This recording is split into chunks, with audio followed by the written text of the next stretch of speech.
Jadi ada sekelompok orang yang disebut orang Saduki yang kemudian bertanya kepada Yesus. Kelompok Saduki ini adalah kelompok yang tidak mempercayai adanya kebangkitan orang mati. Sementara ketika Yesus mengajar, ketika Yesus berkhotbah, Yesus selalu mengatakan bahwa kebangkitan orang mati adalah sebuah fakta atau sebuah kenyataan di mana setiap orang yang hidup mati akan bangkit kembali untuk menerima kehidupan kemuliaan atau untuk menerima sebuah penghakiman. Jadi kita perlu saudara-saudara meyakini dan mengimani apa yang diajarkan oleh Kristus Yesus mengenai kebangkitan dari antara orang mati. Sebab kalau tidak ada kebangkitan dari antara orang mati, maka hidup di dalam dunia ini terasa sia-sia. Kenapa saya katakan terasa sia-sia? Saudara-saudara yang diberkati oleh Tuhan, hidup di dalam dunia ini seberapa hebatnya itu, seberapa luar biasanya itu, selama kita hidup dalam dunia, dunia terbatas adanya. Ya. Dunia terbatas, Alkitab mengatakan manusia hanya hidup 70-80. Kalau dia kuat 90 tahun. Tetapi kebanggaan daripada umur panjang itu hanyalah sakit, penyakit, dan kesukaran. Karena memang ketika manusia tinggal di dalam dunia, manusia diberikan batasan. Kita tidak pernah diberikan karunia untuk memiliki kehidupan. Saya dan saudara hanya diberikan karunia untuk menikmati hidup dalam batasan yang telah Tuhan tetapkan. Itulah sebabnya saya dan saudara membutuhkan kebangkitan dari antara orang mati untuk mengalami kemuliaan bersama dengan Tuhan. Karena segala berkat yang paling besar tidak kita terima di dalam dunia. Ini yang perlu kita ingat ya. Berkat yang paling besar justru kita terima ya sesudah kebangkitan dari antara orang mati.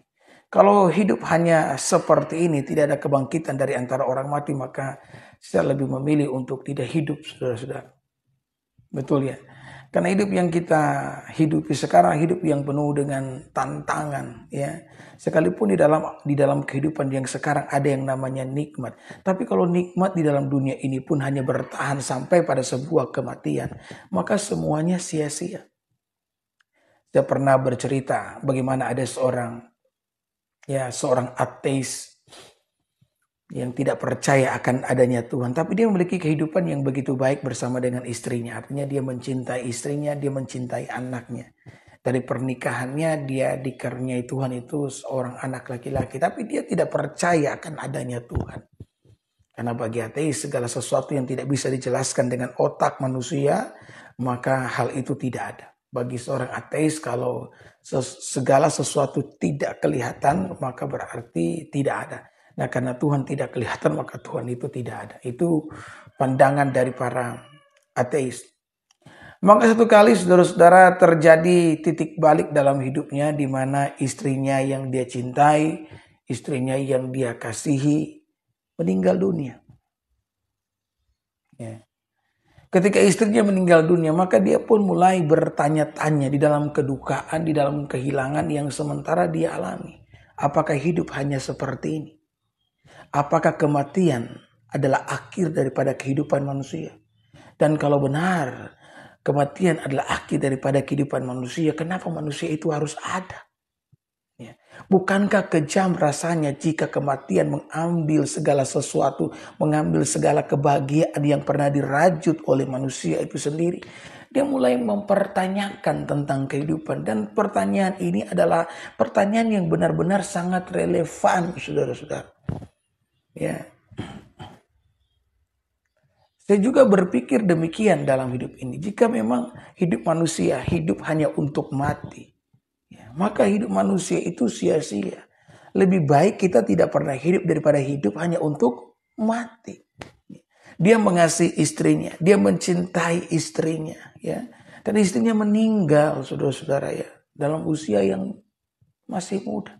Dan dia mulai mempertanyakan kehidupan. Apakah hidup manusia hanya seperti ini? Saudara, saya memberitahu kepada saudara, Ketika Tuhan menciptakan manusia, dalam pikirannya Tuhan, manusia itu diciptakan untuk kekekalan. Itulah sebabnya Alkitab mengatakan manusia diciptakan menurut gambar dan rupa Allah. Artinya ya, ketika manusia diciptakan menurut gambar dan rupa Allah, Allah memberikan sifat-sifat tertentu kepada manusia. Sifat-sifat yang dimiliki Allah kepada manusia dalam batasan-batasan tertentu. Karena Allah itu kekal, itulah sebabnya Tuhan menciptakan manusia untuk kekekalan. Tuhan tidak pernah menciptakan manusia untuk mengalami yang namanya kematian. Kematian mulai terjadi ketika manusia memilih untuk berdosa. Ya kan? Hidup manusia kan, umur manusia kan mulai dihitung pada saat Adam dan Hawa jatuh dalam dosa. Itu berarti kalau Adam dan Hawa tidak jatuh dalam dosa, maka mereka akan hidup selamanya di hadapan Allah. Karena memanglah itu tujuan awal ketika Tuhan menciptakan kita. Tuhan tidak punya rencana untuk membuat manusia mengalami kematian. Tuhan begitu baik bagi manusia ketika dia menciptakan manusia. Dia ingin manusia hidup selamanya.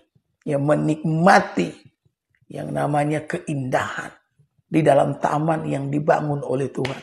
Ya, jadi seandainya manusia tidak jatuh dalam dosa, saudara, maka manusia akan hidup kekal di Taman Eden. Dunia akan menjadi kerajaan manusia, sementara surga adalah kerajaan Allah. Tetapi ketika manusia berdosa, ya, maka kerajaan yang dibangun Allah bagi manusia, ya, hancur, dan manusia pun umur manusia itu mulai dihitung, kematian mulai masuk dalam kehidupan manusia. Maka satu kali dalam pertanyaan yang begitu berat, sang ateis ini pulang ke rumah.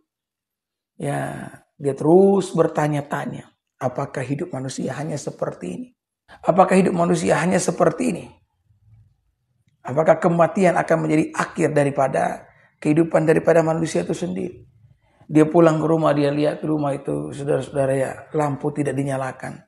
Padahal di rumah ada anaknya. Ya, kenapa? Karena anaknya juga sementara dirudung duka yang sangat dalam. Karena dia juga sangat mengasihi dan mencintai mamanya. Anaknya pun bertanya-tanya, kenapa Tuhan, kenapa Tuhan, kenapa Tuhan, kenapa Tuhan. Ya kan? Ya, apa yang terjadi ketika sampai di rumah, dia membuka pintunya, tiba-tiba ya, anaknya lari dari kamar, keluar, memeluk papanya. Dan anaknya mengatakan begini, Pak, kita pasti ketemu dengan mama di sorga toh. Apakah saya akan ketemu dengan mama di sorga?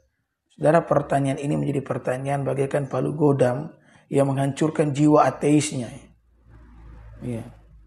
Ini pertanyaan dari sang anak yang mengatakan, Bapak, saya akan ketemu mama di sorga. Ya.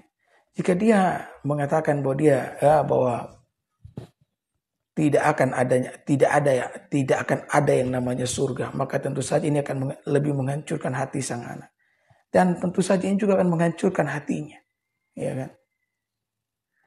Maka pada malam itu pun dia menjawab kepada anaknya. Dan jawabannya ini merupakan satu konfirmasi ya, bahwa dia mengambil keputusan untuk percaya kepada Tuhan. Dia mengatakan, ya anakku, suatu hari nanti kita akan ketemu dengan mama di surga. Jadi saudara, kebangkitan dari antara orang mati itu memang harus ada. Ya, dan itulah yang menjadi rencana Tuhan bagi setiap kita. Ya. Tuhan tidak ingin manusia itu hanya mati dan terkubur selamanya. Kemudian jiwa kita entah kemana, tidak. Jadi saudara-saudara, ketika Yesus naik ke surga, ya, Yesus menyampaikan satu kalimat yang sangat penting. Apa yang dikatakan oleh Yesus? Dia berkata, penting bagiku untuk naik ke surga. Untuk apa? Karena aku ingin menyediakan tempat bagimu. Jadi Tuhan ingin menyediakan tempat bagi kita. Dan ini merupakan berita kesukaan yang luar biasa.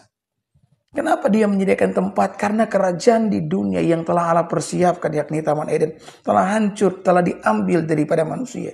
Sehingga Tuhan menciptakan yang namanya tempat di sorga untuk saya dan saudara. Jadi kita tidak hanya akan berakhir dalam dunia yang menyedihkan ini.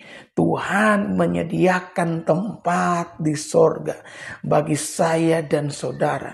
Itu sebabnya saya katakan kemarin, kalau kita hidup dalam dunia ini, hiduplah di dalam sebuah pengharapan. Ya, karena ada sesuatu yang baik yang Tuhan siapkan di depan sana.